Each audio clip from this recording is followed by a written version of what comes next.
Hello, I'm Nancy Perlman. Join me on this edition of ECONEWS as we travel to the state of Orissa and also to the city of Kolkata in India. We journey to a national park to view wild alligators, stop at ancient Hindu and Buddhist temples, and enjoy the activities of a bustling metropolis.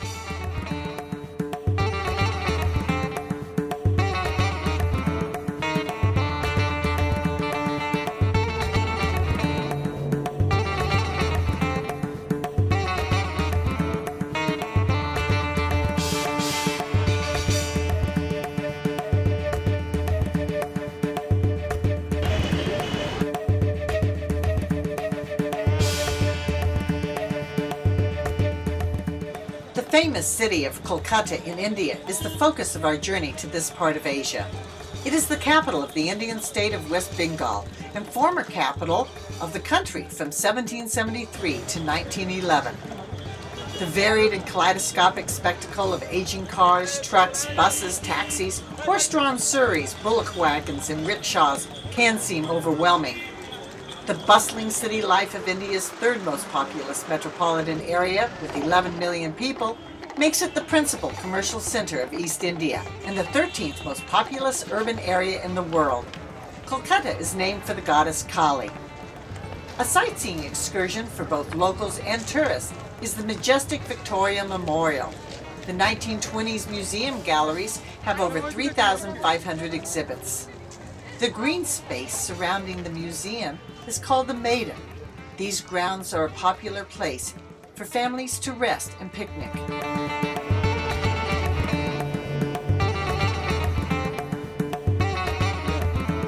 I enjoy posing at the statue of Queen Victoria.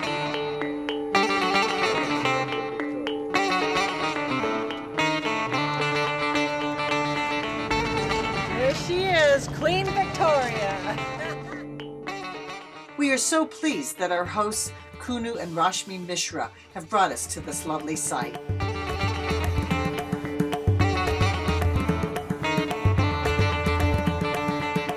Our next stop along the streets and alleys is a visit at the Roman Catholic Missionaries of Charity Mother's House.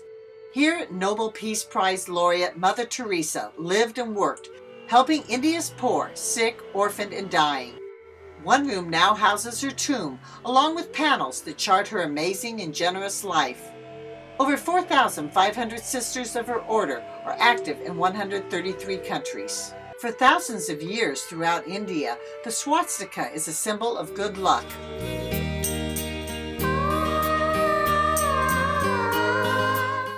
From Kolkata, we head to the state of Odisha by traveling on the very extensive Indian railway system. While we take our seats in the comfortable reserved section for the express trip to Bhubaneswar, a city of over 400,000 people, others hop on the trains while they are moving. Tell us about the train. What's the name of the train? Dhauli Express. Dhauli Express, Howrah to Bhubaneswar.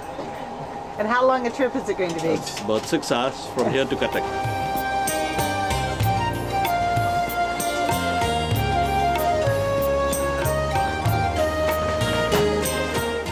Along the way, we get to converse with the local travelers and enjoy views of the surrounding landscape. Traversing the busy train stations is tricky, but our porters seem to manage even with luggage carried on their heads.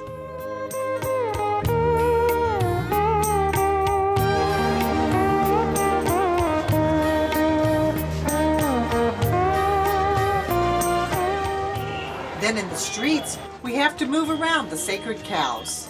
With 80% of the population practicing Hinduism, the cow is a respected and protected animal throughout India and is allowed to roam the streets unharmed.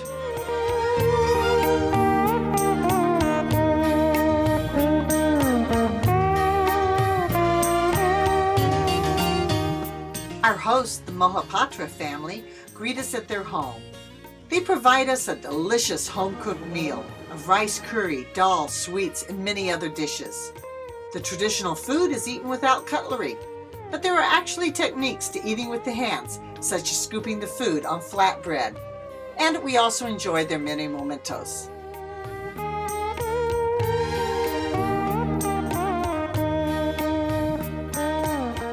From Bhubaneswar, we travel to the countryside to see various villages and towns. The women wear colorful saris as they shop at the numerous stalls of vendors selling food and household items.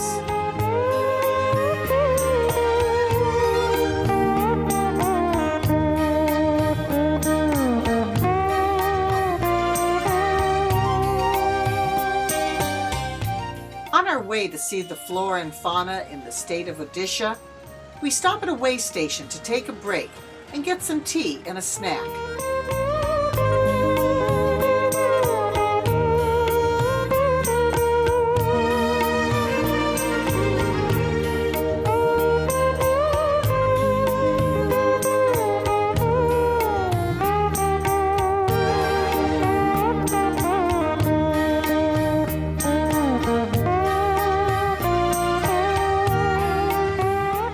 Buses and trucks are colorfully decorated.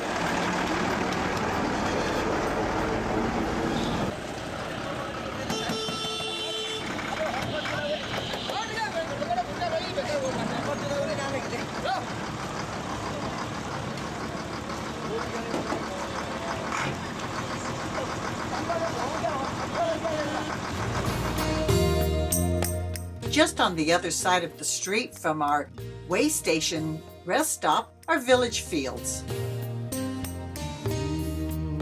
We travel next by car to get to the wharf where we catch our boat to the Bhitarkanika National Park and Wildlife Sanctuary, located in the Kendrapara district of Odisha.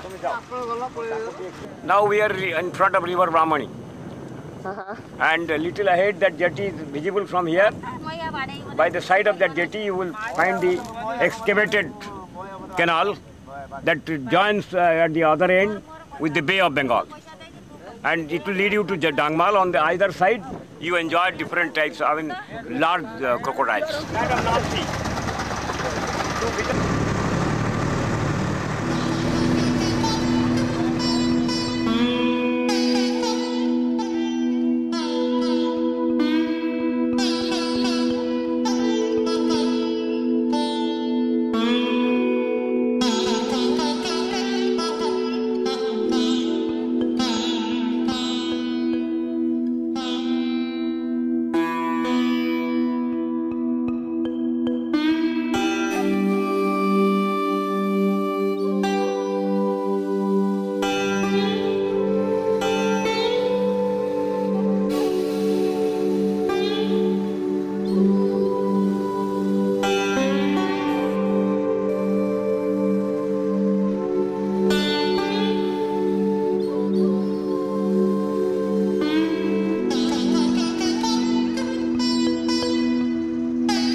At the entrance to the park, we fill out the required paperwork and pay our fees so that we can enter this United Nations Ramsar site, an internationally recognized wetland.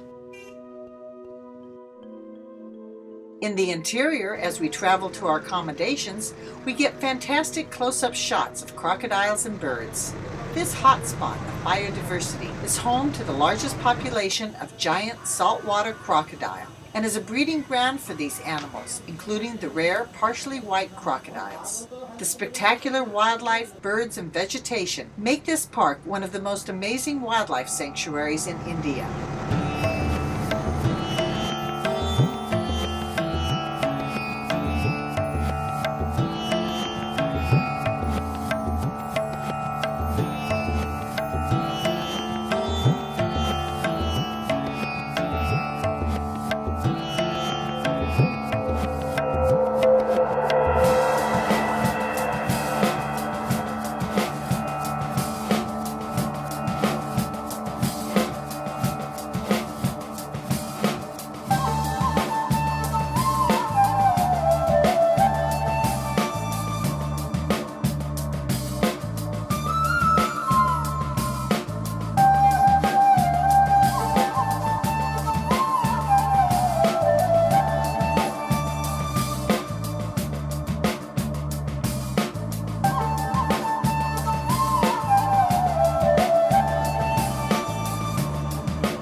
Just outside of our cabin are deer and other animals.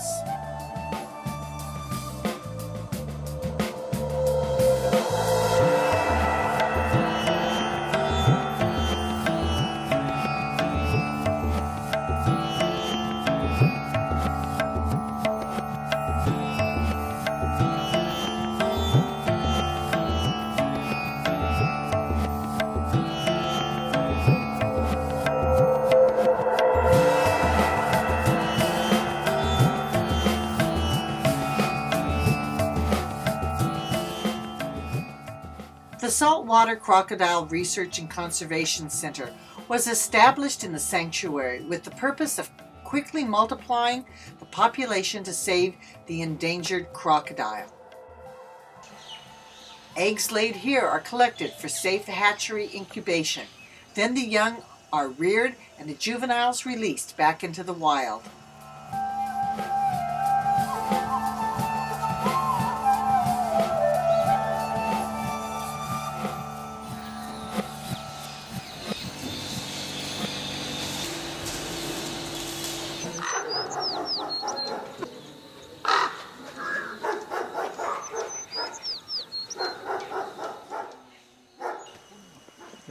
We are now in the national park. We are leaving to go down the river to see more crocodiles, birds. We've seen deer and other wonderful adventures here in this national park. The Italian tourists have come. We have other tourists from all over, and the park has many different opportunities to enjoy the natural environment.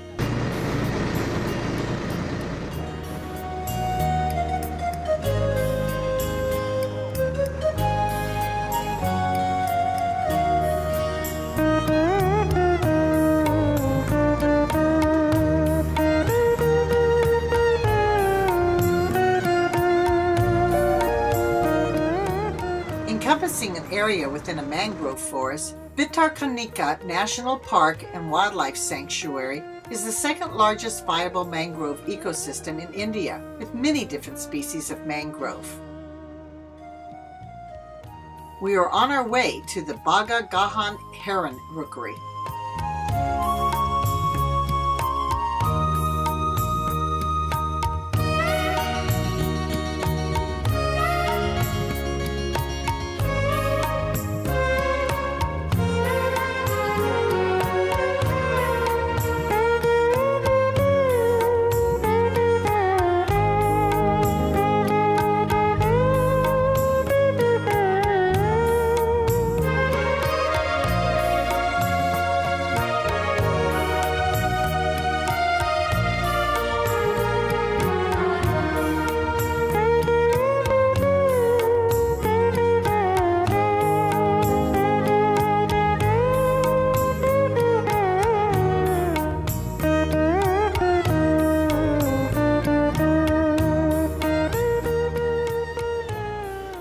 Back in Kolkata, we journey outside of town to Srimanpur in Bengal.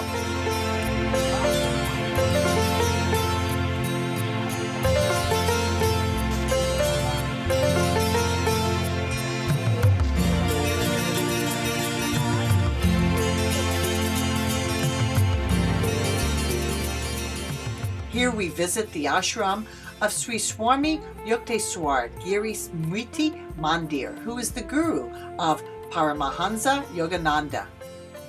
The flowers outside the building lead us to the visitation center of the Yogoda Satsanga Society of India and to the sacred Ganga River nearby.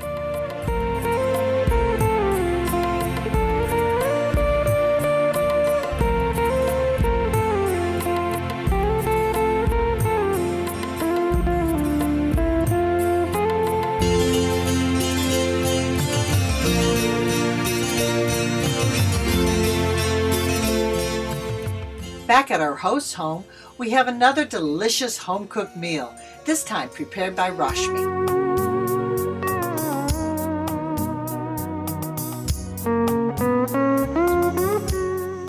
I watch it. So hard here. I can't believe it. This is, of course, rice, and we have chilies and onions, and that looks like dal. Yeah. I know dal now. This. This is bitter gourd. It does seem like something fishy. Some fish here. Some fish, And dead fish. we saw this being cooked. That's a major dish. Tomato. Tomato chutney.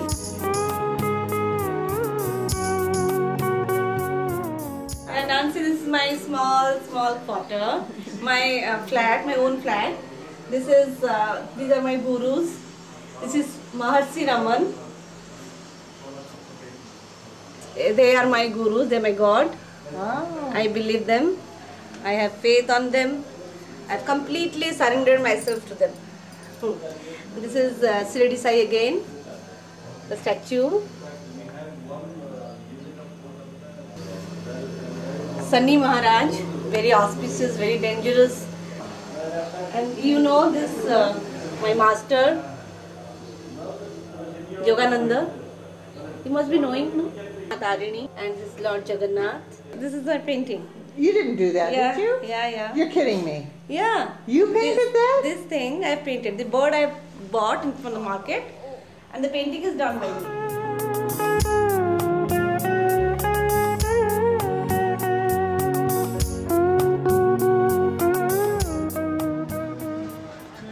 The next day, back in Kolkata, we go sightseeing and shopping, but first encounter a political protest.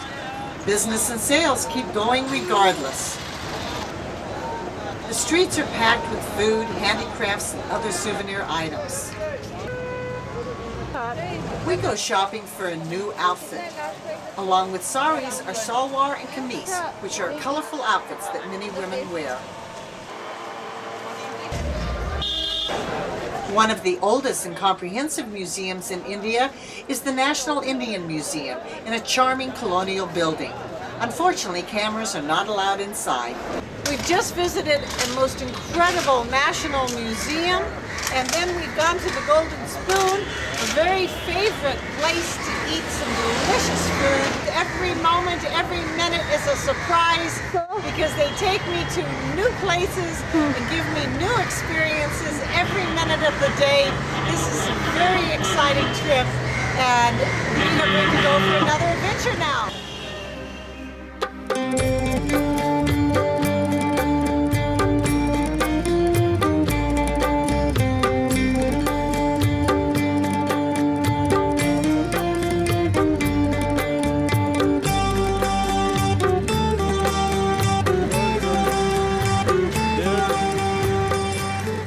Our next stop is at the Alipore Zoological Gardens. This is India's largest and oldest zoo, which opened in 1876. As we roam around the 45 acres, we see Royal Bengal tigers, jaguars, a great variety of bird species, giraffes, Indian lions, and the great Indian one-horned rhinoceros, along with bears and hippos.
And now we are off to enjoy another great meal with more traditional food and drink at a local Indian restaurant.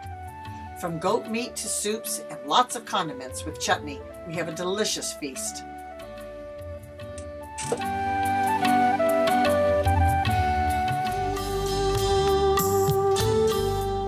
We finish our visit with a stroll and river cruise on the Ganga River. Along the riverbank, strolling is a popular activity for young and old, for lovers as well as families.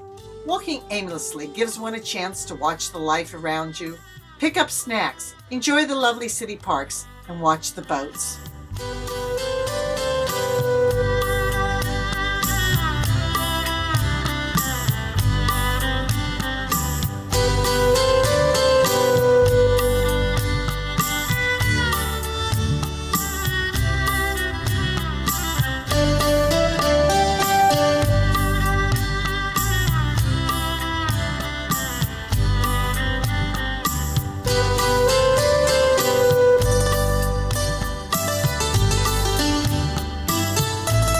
On the boat, musicians provide entertainment, and we even get up to dance.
India has so much to offer. I hope you've enjoyed our brief visit to some of the ancient shrines, national parks, and modern city venues. On behalf of ECONEWS, I'm Nancy Perlman, wishing you a natural, unspoiled environment.